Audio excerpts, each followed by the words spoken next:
Amansızlar bir kalın jurt, aktangdayan baştaldı. Kadimgin koştun şarında, bulbulu toktoğul, zalkardın algan karaçı toktoğuldum bağında. Bugün konoğubuz tuğanlar, Torgoyda elge sayragan burul kızın canımda. Öy qabansın arbıdoy barıngar, andan aktandaydan aytayın. Bıyıl kıcılı bütündöy dastancılı dev aytıp, dastançılık önürde ulatkanlar gelişti. Dalay dastan karaçı, oğuzundan şeker bal menen çuvatkanlar gelişti. Ulu kırgız kalkındı, kuvantkanlar gelişti. Alardan ırda berişti, alemi callavattın jerinden. Kadimki aytulu kırgız jerzalkarı, yazalı töründen.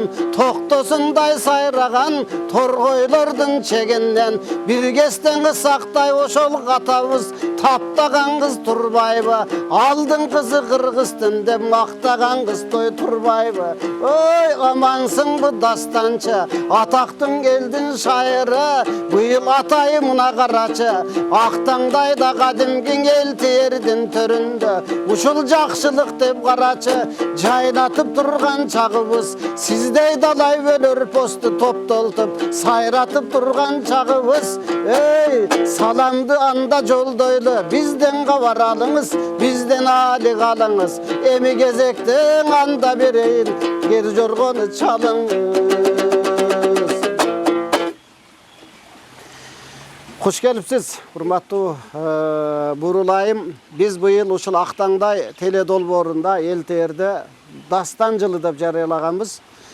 Uşul жалаң uşu dastançılarga özgöçө көңүл буруp, buyursa may ayında biz uşul dastan gününde ötkөрөлү dep turabыз. Oşol çoң улуу самалыктын алдында өзүңүздү чакырып, жами журтка өнөрдү тартып улап, кыргыз журтчулугубузда баштагы союз маалынан эле бер жака караганыбызда алгачкы дастанчылардын катарында ушу Чолболдагабыз болсо, бул жактан Бурулстан Колова деп, бир кезде Гүлипа Чудуңова деп, Айтбуу Атамкулова деп ушул жоон топ кыргыз журтчулугунда ушундай дастанчылар келген. Ошолордун катарында өзүңүз кошо жүрөсүз, анда кеп учугуп өзүңүздөн болсун. Жакшы сөз менен баштап ушул dastandan улап жиберсеңиз анда. Бир эсеби ушул дастан жылы деп белгиленгенге аябай мен кубанычтамын. Себеби мен эле эмес, кыргыз журтчулугу кубанычта болуш керек. Себеби биздин кыргыз элинин улуттук салттык музыка, улуттук баалуулуктарды, элдеги өзеки чыгармаларды, кичи эпос, чоң эпостордон чоң таралган тарыхый дастандарды жеткирүү максатын коюпсуздар. Ишиңиздерге илгери болсун демекчимин. Биринчиден, экинчиден кана эмес эми ошол баягы сиз айтып аткан Атамкулова, Чудунова деп айтып атасыз, ошого окшогондордун башын бириктирип, кийинки муундарга жакшынакай кылып өткөрүп, кийинки муундар ошол биздин чоң эпостор менен, тарыхый чыгармалар менен тарбияланса, биздин жаштардын коомго болгон өзгөрүүсү, коомго болгон көз карашы, жашоого болгон биздин маданиятыбыздын жогорулашына, элибиздин өнүгүп өсүшүнө, келечектеги жаш муундарга зор таасир тиймекчи дейм да. Себеби айтканым себеби китепти азыраак окуп калгандай. Ошондуктан мүмкүн болушунча дастан теле көрсөтүүсү да өзүнчө бөлүп койсо деле. Бул эми мен жеке жарашат да. Бул эми мен өзүмдүн жеке пикирим, кимдин кандай сунушу бар. Себеби дастанды бир эле жолу эфирге бергенден кийин берилбей калат да. Анан ошондуктан өзүнчө эле бир чоң эфир кылып койсо, ошону бир күн, бир жуманын бир күндүгүн ушул дастан көрсөтүүсү десе, керектүүлөр ошол жерден жаттап, угуп, таасирленип, ошол көрсөтүү менен да тарбияланат беле деген ой. Албетте, өтө туура айтасыз. Биз ушул Актаңдай телекөрсөтүүсү негизи эле эл-тээр элдик каналыбызда ушул биз ушул элдик өнөрдү жандандыралы деп, ушул элдик өнөргө өзгөчө басым жасап, анан ушул жетекчилик менен да акылдашып, dastançılarga özünçe kayırılmasak bolboyt eken degen tarız boldu.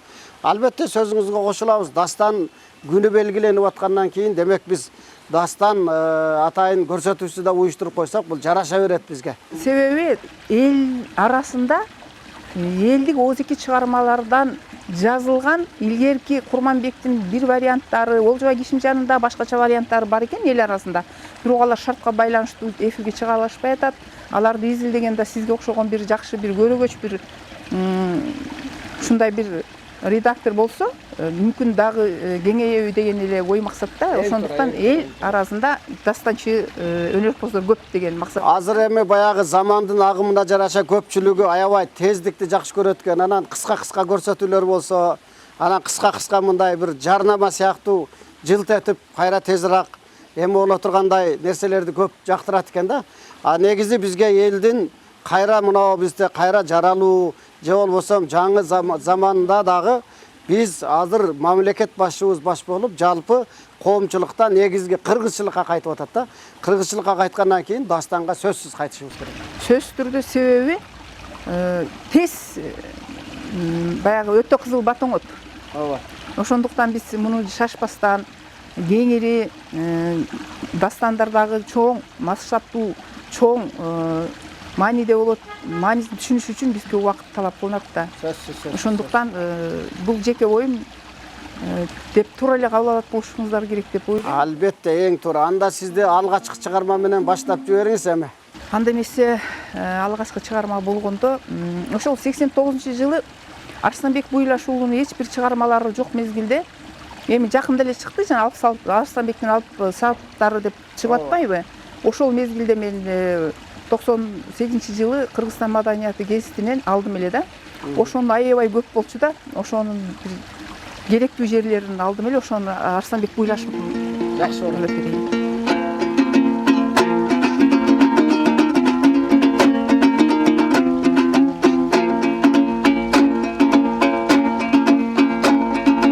Арманы болор бергендин, алганы болор бергендин, күнөөсү болор күлгөндүн, ийгүйүтү болор өлгөндүн. Өзөндүн көркү тал болот, өрүштүн көркү мал болот, аялдын көркү эл болот, яргыма көркү жал болот.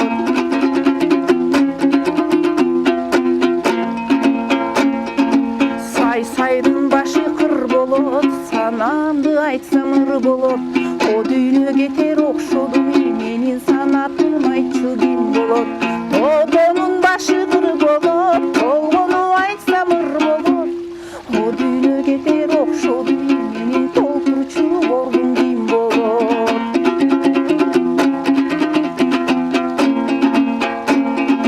Батыр өлсө не калар, маңдайлашкан жогалар.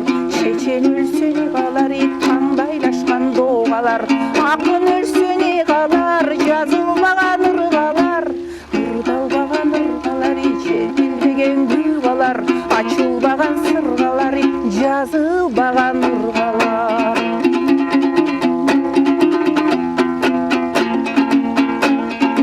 Узун сөздү ылдаган, чеченди алган бул өлүм. Кары жашка карабаян, иченди алган бул өлүм. Жаңы журтту кыдырган, ишенди алган бул өлүм. Кызыл гүлдүн гүлүндөй, кыздарды алган бул өлүм. Бүлдүр көндүн түрүндөй, балдарды алган бул өлүм. Аксакалын чубалт үйдеги койчу, чалдарды алган бул өлүм.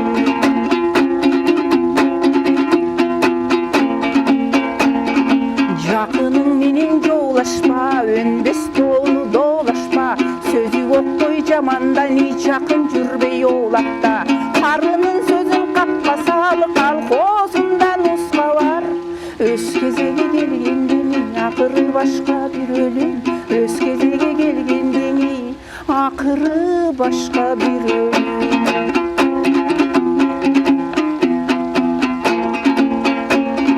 Аз күнчөлүк өмүргө аргы терките минип, аргымага тың жорутпа да, аргымага тың жорутпа. Ала барма сөз сүйлөп, азамат көнүн оорутпа. Жалгызга камчы көтөрбү да, жардынын отун өчүрбө. Жетимге камчы көтөрбү да, жесирдин отун өчүрбө.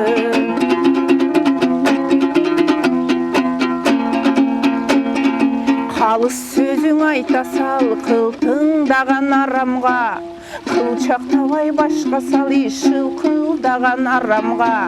О арманды дүние қайсы бірін айтайын, о арманды дүние қайсы бірін айтайын, о арманды дүние қайсы бірін айтайын, о арманды дүние, о арманды дүние, о арманды дүние. Ай, рахмат. Негізі эле мынау дастанчылык дейлик да, ушул дастанчылык өнөрдү аркалаганыңызга канча жыл болду чынында айтканда? Көпчүлүк адамдар мисалы ар кандай айтылып жүрөт. Мисалы өзү обон чыгарып, өзү дастандарды ошо жан киргизип, дастанга обон жазып, өзү аткарган болсо, бул чыныгы дастанчы да. Анан дастан аткаруучуларды баарын дастанчы деп атабыз да, ошону эми дастан аткаруучулар десек, дастанчыларды чыныгы дастанчылар десек, бул жарашат да. Ошол боюнча ушул качан баштаганыңызды, анан бул боюнча оюңузду уккум келет да. Эми чынында дастан өтө кыйын да. Андан көрү чынында 3 куплет оңой да. 3 куплетке оюн жазып койсун, кайра кайта. Дастандын өзүнүн обонун жазып, кайра ошол сөзгө төп келдирип, ошо 7 минуталык, 8 минуталык обон жазыш өтө кыйын. Мен эми бир убакта жаратканымда мен эч кимге деле айткан эмесмин, чын айтыш керек. Керек болсо айтышкан эми, койчу дастанды ким угат деген да сөздөр болгон. Кечеги 98-2000 жылдары ошол эле сөздү угуп жүргөнбүз. Дастанды ким укмак эле, дастанды ким ырдамак эле, азыр эми заман моундай болуп атса деген сөздөрдү угуп жүргөнбүз. Менде деле кандайдыр бир тартылуу сезим болгон, мындай арткан кетүү сезим болгон.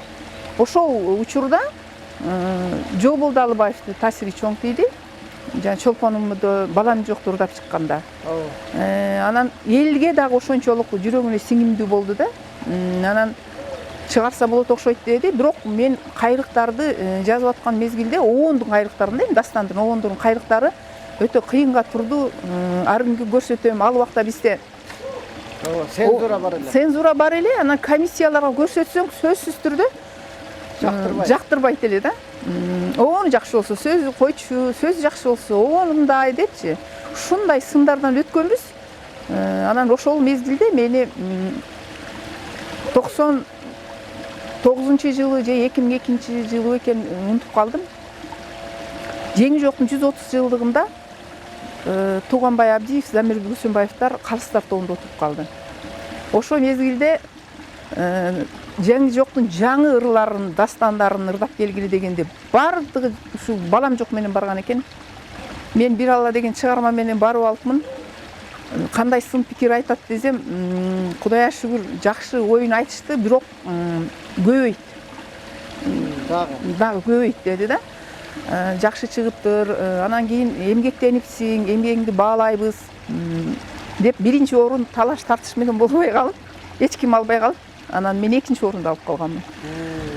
Анан ошондо да мен айткамда, эми мен азыр ушул обонду кайра мындай иштеп кетсем болобу десем, болот, бирок көбүрөөк кайрылыш керек, элге жеткириш керек. Эми элге жеткириш үчүн бир эле баягы сен өзүң жалгыз жасай албайсың, муну теле радиолор иштеш керек.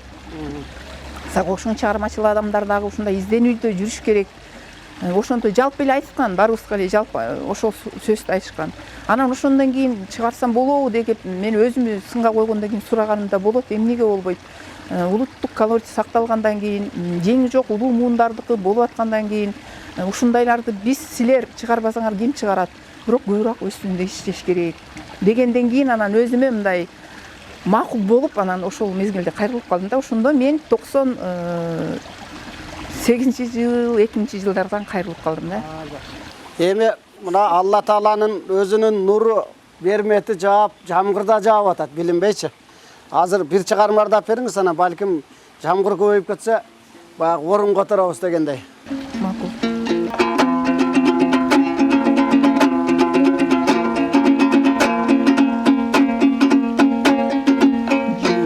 Кабат асманга күн жараттың бир алла, жылдыз чеге ай менен күн жараттың бир алла. 8 кабат бейишке күн жараттың bir Алла, içi tolu perişte bir жараттың bir Алла. Тоғыз қабат тозоқо от жараттың bir Алла, құрт құмырсқа бөч аяңға чөп жараттың bir Алла. La ilahe illallah Muhammedur Resulillah, la ilahe illallah Muhammedur Resulillah.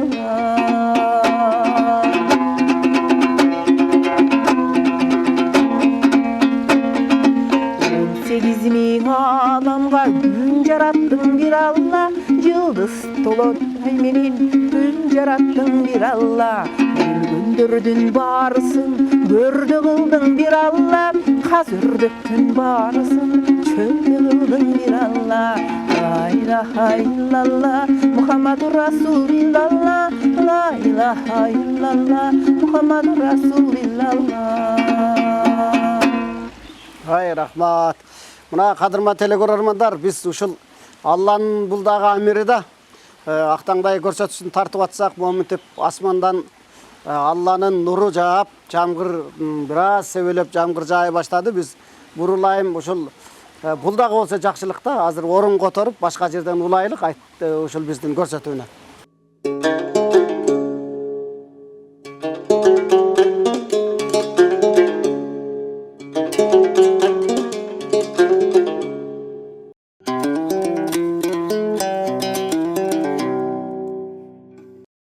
Кадырма телекөрөрмандар, сиздер Актаңдай телекөрсөсүн көрүп жатасыздар. Актаңдай телекөрсөсүндө азыр тартым башталып, бурулайым ырдап жаткан мезгилде ушул бизде Алланын амири менен жамгыр башталып кетти. Орун которолу дедик эле, мына орун которуп, кайра эле ошол эле жерде отурабыз. Ош шаарындагы этно комплекс. Анда бурулайым эми дагы уланта берели. Азыр жанагы ошол Жеңги Жок атанын чыгармасынан ырдап бердиңиз. Дегеле кандай дагы ой пикирлер бар, дагы кайсы чыгармалар жаралат. Дастан дегенден кийин анын уламышы бар, анын тарых таржымалы бар дегендей баардык дастандар чынын айтканда бир кандайдыр окуяга байланыштуу болуп кетип атпайбы? Ошону кайра жаңыртып чыгышыбыз керек. Эми дастан болгондон кийин элдик өзүкө чыгармалар болгондон кийин сүйүү дастан болот. Элге болгон, жерге болгон патриоттук дастандар болот, арман дастандар болот, керес дастандар болот. Болгон окуяда бул дастан чындык окуяга ошо илгери дастандар айтылып эл арасында өзеке чыгармаларды ырдап жүрүшкөндө чындык эле окуялар болгон экен да. Аны биз болсо азыркы кээде бул деген жомок деп коебуз да. Мисалы манасы деди кээде жомок деп атышат да. Бирок ал болгон нерсени ал көрө көчтүгү менен ошол өзүнүн сезими менен көрө көчтүгү менен манас айтып келген. Дастандар деле ошол убактагы кечеги 50-чү кечеги 10-чу, 8-чи, 16-чы кылымда болгон окуялар чындыкка жашоонун чындыгын чагылдырып келген да. Ошол эле мисалы Олжобай менен Кичинжандын сүйүүсү, мисалы Жолдузу Кулмурза менен Аксаткандын сүйүүлөрү болгон окуя. Ошол убактагы сүйүүлөрдүн кенендиги, тереңдиги, философиялыгы элдин жүрөгүнө жеткен үчүн ошол дастан элдин жүрөгүнөн түнүп тапкан. Анан баягы калп эле жасалмалуулук же болбосо мындай көркөмдөштүрүү эмес да. Ал болгон, Кулмурза болгон, Саткын болгон дегендей. Ошондуктан бул дастанды кайра биз мындай болуп атат да, эски ырларды жаңыртып ырдап атышат жаштар. Ошогу кечеги 50-чы, 60-чы жылдардагы ырларды. Эмне үчүн биз дастандын экинчи өмүрүн уласак болбойт? Мисалы азыркы сиздердин кылып аткан иш-чараңыздар аябай жакшы иш-чара. Себеби деген экинчи өмүрүн улаганда мындан дагы жакшы аткаруучулар, мындан дагы жакшы дастандар, дагы ырдалбаган, унутта калган дастандардын экинчи өмүрү уланат деген ишенимдемин. Ошондуктан сиздердин бул дастан жылы деп белгилегениңердин себеби дагы ошо биздин кыргыз элинин баалуулугун, салттуулугун, нарктуулугун, баягы бизде деген ушундай бир намыскөйлүк бийик турат, айбир деген күчтүү. Ошондуктан ушул иш-чара өтө жакшы иш-чара болуп атат. Сиздердин ишиңизге илгери, сиздерге окшогон уюштуруучуларга өмүр, ден соолук берсин. Мен кийинки жаштарга айтып кетем, комузду унутпастан, ушундай бир улуттук салттык музыкаларга же болбосо дастандык элдик өзеки чыгармаларды көбүрөөк берсек, өзүбүздүн бала чакабызга, урпактарыбызга, келечектеги небере чеберелерибизге ушу биздин кыргыз элибиздин барктуулугун сактап берет деп. Эң туура. Анда кайсы чыгарманы ырдайсыз? Эми дагы бир нерсени ушул эфирден пайдаланып айтып коеюн. Ушул биздин келе жаткан мына апрель болуп атат азыр. 11 майда эл аралык санат фестиваль өтөт. Кайсы Турцияда Стамбул Адана деп атат. Ошого келип мага кат жөнөтүштү. Ошого келип бир чыгармаңызды ырдап бербейсизби деп. Ана мен сүйлөшүп алар менен кайсысын ырдап беришим керек десем, комуз менен мүмкүн болушунча санат дастандар болсо жакшы болот эле деп. Ана мен келкелди жөнөтүп бердим да. Ушундай кыргыз эли баатыр, кыргыз эли жазуучусу ушундай деп ошол десем, ушунуңузду алып келсеңиз жакшы болот эле депчи. Буйруса билет алынды. Кеткети бар деп айттым. Билишет экен, Төлөгөн Касымбеков жөнүндө аябай жакшы ойлору жакшы экен. Бирок алар дагы суранышты, ушу келкелин ырдап бересизби деп. Ушу жерден эфирден айтып коеюн. Бирок мен бул оюмда дайыма жашап келет. Төлөгөн Касымбеков ар дайым айтчу да, ырдын мааниси бузулбаш үчүн толук ырдаш керек. Келкелди ырдайсыңбы, сөз кетти ырдашың керек. Себеби жашоонун агымы ак менен кара деген. Ошондуктан кетти да ырдайсың, келкелди да ырдайсың дейт. Бирок кечирип коесуңар, көпчүлүк жерде эле ушу кыскартпайсыңарбы дегенде келкели менен кала беребиз да. Бирок эми экөө тең ырдашка туура келип атат. Анда чогуу калы. Бул оомалт өкмөт заманда элге кеткет бир келет, элге келкел бир келет.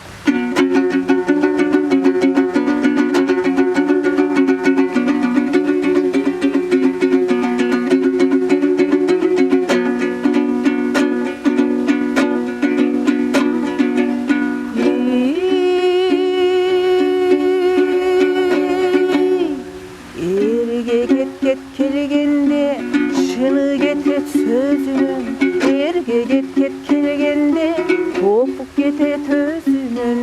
Урлук кылып келини уруусу доого жыгылат, эр өлтүрүп баласы эли доого жыгылат. Жакалашып жакыны улагадари жочунат.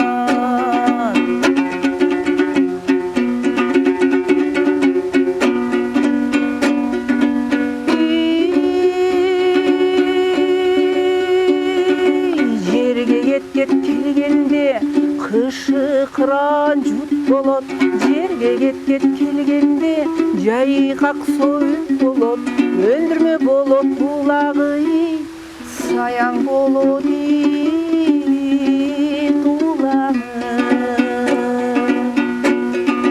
Эки айрылып өн албай да кодура болот эгени, бала салып малатпай да кара болот желени. Жерге кеткет келгенде дарагы курап жыгылат, жерге кеткет келгенде илбесине суюлат.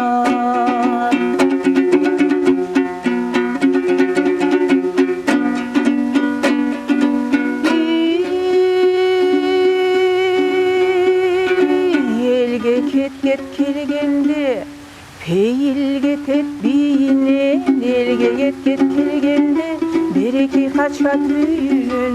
Калыстык кетет чоңунан, куту качат оңунан.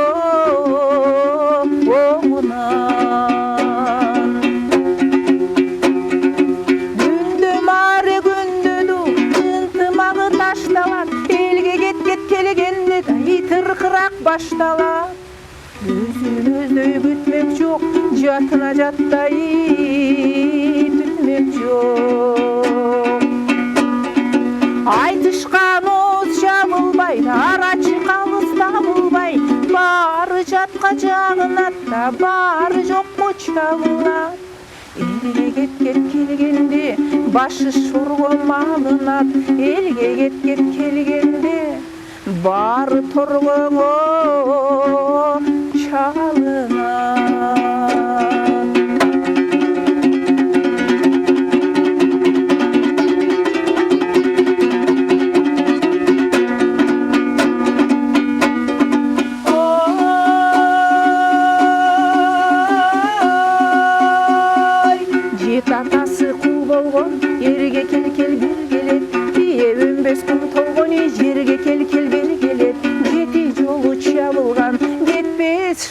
кабылган элге кел ой келет.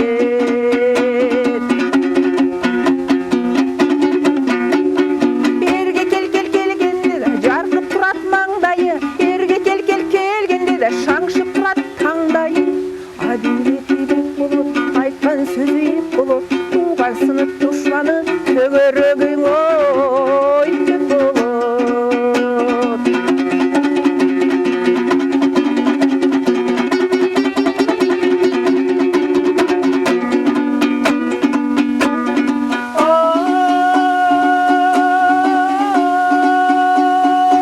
Жерге кел келгенде жылым болот тышында, жерге кел келгенде кыранчилде тушунда, салкын болот жайында, саратандын айында.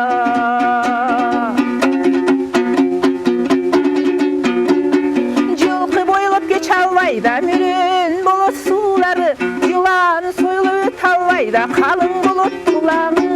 Жерге кел келгенде эгени чайнайт сегиздеп, жерге кел келгенде малы төлдөйт ой эгиздеп.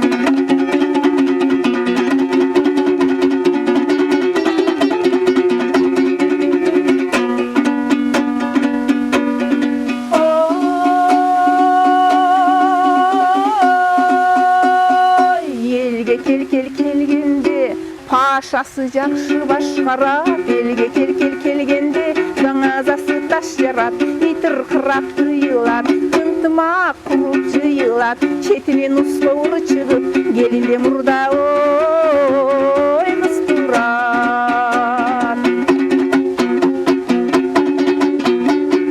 Азаматы туу жайып да акылманы чуу басып, тынччылыгын жайгарат, ой үч чабылса элге кел келгенде күлүгү күндө байгалат, элге кел келгенде жаңазасы таш жарат, элге кел келгенде пашасы жакшы ой башкарат. Элге кел бир келет, жерге кел бир келет, эрге кел бир келет, элге кел бир келет, бир келет. Мына бизден ушул залкар инсан айтылуу Төлөгөн Касымбеков акыркы ушул көзөтөргө жакын акырында келгенде өзүңүз кошо жүрдүңүз. Эл баатырын алганда ал киши залкар чыгармалар жазып кетти. Мына өзүңүз ушул Мерсен Адана шаарына Туркияга сапар аттанып атыпсыз. Ак жол той болсун, ал жактан бир учурда биз да барып келгенбиз ошол Мерсен Аданага. Алар такай ушул жылда өткөрөт дастанчыларды, айрыкча акындарды тез ушундай өткөрүп турат мамлекеттик деңгээлде. Анан бизде дагы ошондой тез жылда өтүп турса деген бир ниет элек. Эми бизде жылда өтүп турса аябай сонун болот эле. Себеби биздин өзүбүздүн улуттук аспаптарыбызды да кийинки муунга жеткириш үчүн сөзсүз түрдө жылда өткөрүп турганда кийинки жаштарга ушул комузубуздун дагы, төкмөлүктүн дагы, элдик оозеке чыгармалардын дагы баягы улууну урматтоо, кишини узаттоо, сөзтүн күчү, сөзтүн касиети өтө бизде кыргыз элинин макал лакаттарында төкмөлүгүндө да. Албетте баягы сөз кудурети акыркы мезгилде сөз кудурети баягы тайыздап дейлик. Ушул өнөргө болгондагы өзгөчө бир мамиле дагы айрыкча дастанга ушундай бир башкача мамиле жасалып келген учурда эми мына өлкө башчы деле баягы Манас театрын түзүп, манасчы, төкмө дастанчылардын башын бириктирип атат. Эми негизинен алганда ушул жалпы жонунан ар бирибиздин милдетибиз бул нерсечи. Бир эле мамлекет башчы, бир эле баягы өкмөт башчылары эмес, ар бир кыргыз атуулунун ар бир өнөрлүүмүн деп, өнөрдү көтөрүп аркалап жүргөн ар бир кыргыздын жада калса өнөрлүү эмес, ошол өнөрдү колдоого эл керек да, угуучу эл керек. Элибиз дагы ошого балдар, кыздарыбызды дагы мындай, ой балдар мына дастандан айта жүргүлө, жомокторду уга жүргүлө, ырларды уга жүргүлө, биз негизи кыргызчылыкка кайтышыбыз керек деп жаткан мезгилде биз кайра ушул мезгилдин шаан шөкөтү менен кайрадан жаңыртып алышыбыз керек. Эгер мүмкүн болушунча, мүмкүн болсо мектепте музыка сабагы бар. Эми ошол жерде эле жети нотаны үйрөткөн жакшы, билимине. Бирок ошол жерде дагы ушул биздин өзүбүздүн улуттук аспап комузду, анан ошол эле элдик ырларды ырдаганды, ошол эле дастандарды киргизип койсо, мектептен тарбияланса жакшы болот беле деген дагы ойлор келет. Себеби биз азыр мисалы эфирден эле бергенибиз менен алардын азыркылар тез кабыл алат дагы, анан кийин тез үйрөнүп, тез көңүлү калат да. Баягы тез бир нерсени тез үйрөнүп, тез көңүлү калууда эмес максат.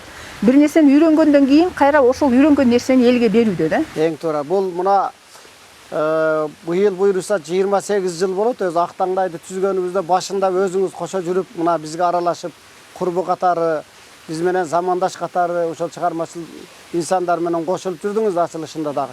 Ошол жылдан бери эле биз тынбай аракет кылып, элге ушул жаңырып калса экен деп аракет кылып келатабыз. Эми ошондой Азын-оолак баягы биз ойлойм жемишин берип, Кудайга шүгүр, Актаңдай азыр эл аралык деңгээлге чыгып, айтышты дагы ушул баштап, манасчылык өнөрдү дагы ушундай болсо деп эч ким кайрылбаган мезгилде биз кайрылганбыз. Азыр эми Кудайга шүгүр десек болот. Азыр эми баягы дастан деп калдык. Кээде чоң дастан болбосо дагы, кээде баягы кээ бирлер бир чыгарманын өзүнүн жашоодогу ой мен жашоомду айтсам дастан деп сүйлөйт да биздин кыргыздар. Эми ал эми баягы жашоону дастан кылбастан биз болгон окуя нерсени чагылдырып, ошол болгон окуя, чындык окуяны көрсөтүп, анан кийин ошол чындык окуя каармандары менен да таанышып көргөм да мен. Садыр Абдикеримов коюңузчу чындап эле ушундай окуя болгон бекен десем, болгон заман ушундай болуп атат деп, кечеги 95-жылдары чынында кыйын заман болгон.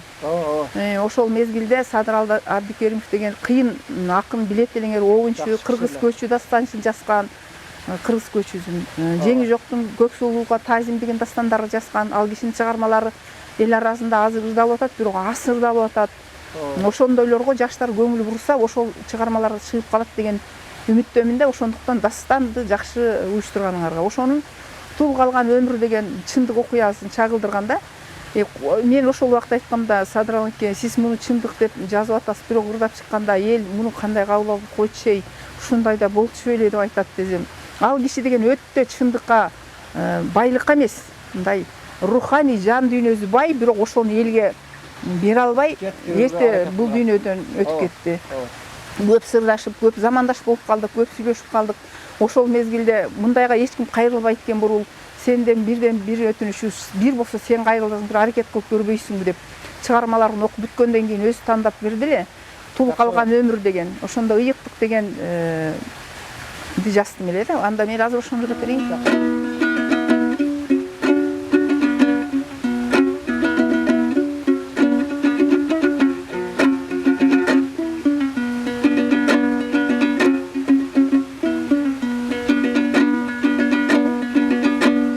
Аламда өзүне ыйык, деген жерден эл ыйык, эли жашаган жер ыйык.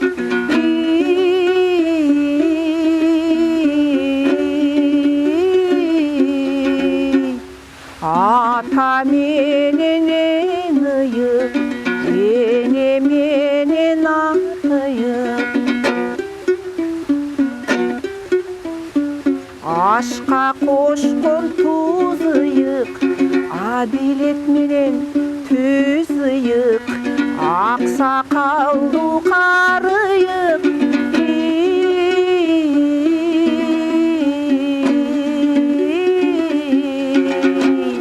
Алды менен ыйык, алды менен ыйык.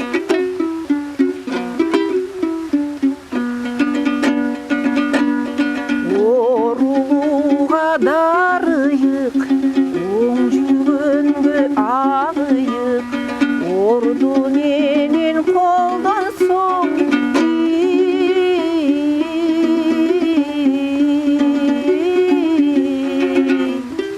Ойдуңдагы таш ыйык,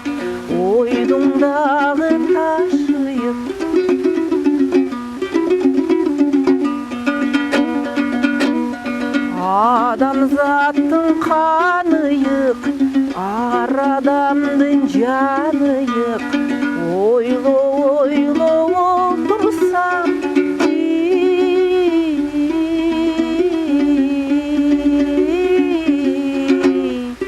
айланаңдын барыйык, ак сакалдынан ыйык, алды менин наныйык.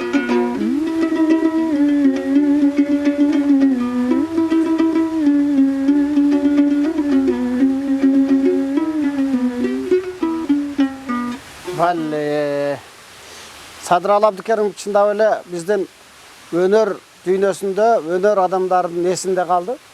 Жалпы ал инсандын баягы чындап эле айтканда баягы чыгармаларын кайра жандандырып алып чыгыш керек да. Бир учурда баягы Актаңдайда билесиз, Актаңдай Оштун 3000 жылдыгына карата биз Орто Азия боюнча төкмө акындарды топтоп дастанчылар, төкмөлөрдүн бул жерде айтыш дастандарын угуп, ушул жерде бир мелдеш өткөргөнбүз 99-жылы. Ошондо чагылгандай чарк этип Садыралы акенин жанагы Кыргыз көчү деген дастаны чындап эле элге аябай ушундай бир өтө чоң таасир калтырган да. Сарынчы бөкөйдүн күйсүн иштеп, анын сөзүн иштеп чыкты. Кыргыз күйсүн иштеп, анын сөзүн иштеп чыкты. Андан кийин Жең жоктун Көк сулуу деген башкача бир вариантта сөздөрүн иштеп чыкты. Сөздөр аябай күчтүү. Бир гана ушул баягы өз учурунда телерадиолого бара албай калды, өз учурунда ырчылар менен иштеше албай калды ден соолугуна байланыштуу. Бирок ал кишинин кайра экинчи өмүрү уланат деген ишеничтемин.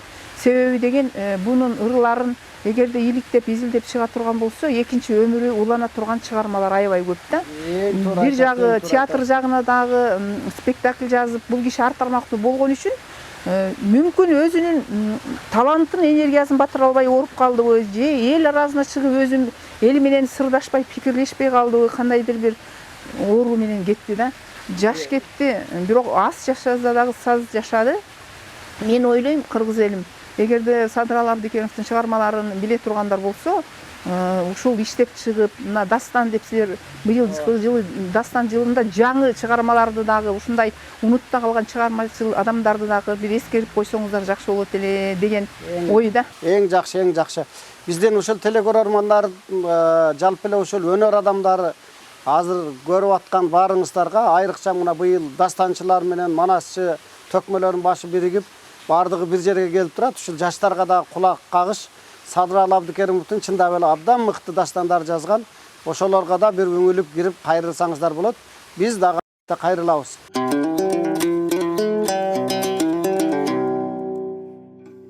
Чоң рахмат. Мына дастандарды аралаштырып, санаттарды кошуп, эл журтубузга ушул жакшы маек куруп, анан дастанга көп кайрылсаңыздар деп чакырык таштап, бүгүн биздин Актаңдай телекөзөсүнө чоң казына таштап бердиңиз. Чыгармачыл ийгилик болсун, сапарыңыз байсалдуу болсун, аман барып, ай келиңиз, эсен аман келиңиз, ол жолуу келиңиз дегендей чыгармачыл ийгиликтерде, бийиктиктерде жолугалы. Урматтуу телекөрөрмандар, кыргыз журтчулугубузга белгилүү дастанчы Бурул Станкулова биздин бүгүн коногубуз болду. Актаңдай ушуну менен соңуна чыгат. Эл терден алыстабаңыздар, биздин кийинки көрсөтүүлөр уланат. Биз болсо коштошобуз, аман туруңуздар.